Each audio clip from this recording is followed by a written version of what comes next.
s'effondrer. Une ou deux protoplanètes ont suffi à créer Mercure. Pour former Vénus, il en a sans doute fallu 8. Mars pourrait bien n'être qu'une protoplanète archaïque qui aurait échappé à toute collision. Quant à la Terre, elle est sans doute le résultat d'une dizaine de rencontres de ce type. La dernière a sans aucun doute été la plus spectaculaire.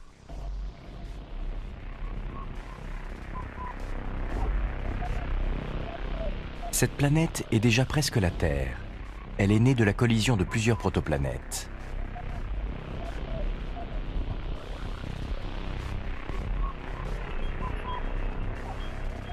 Et voici l'ultime pièce qui vient compléter l'ensemble.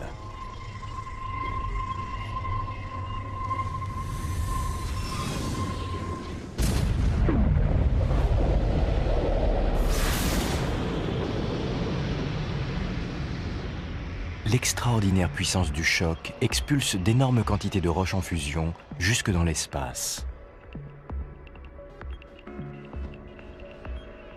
Puis, capté par la gravité, l'essentiel de cette matière revient progressivement s'agglomérer à la surface de la planète.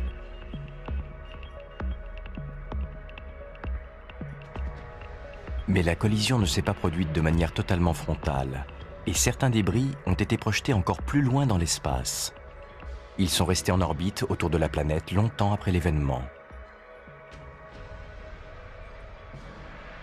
Vus depuis la surface, ils devaient constituer une immense ceinture semblable aux anneaux de Saturne.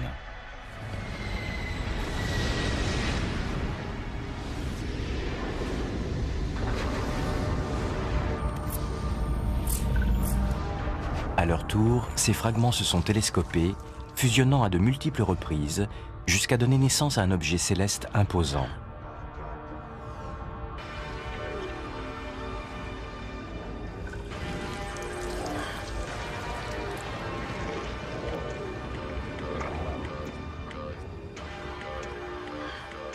Le satellite de notre planète est né de ces rencontres.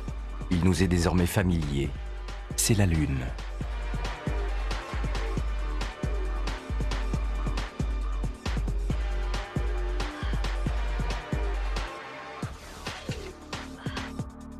C'est donc d'une série très précise de collisions qu'est né le système Terre-Lune que nous connaissons aujourd'hui.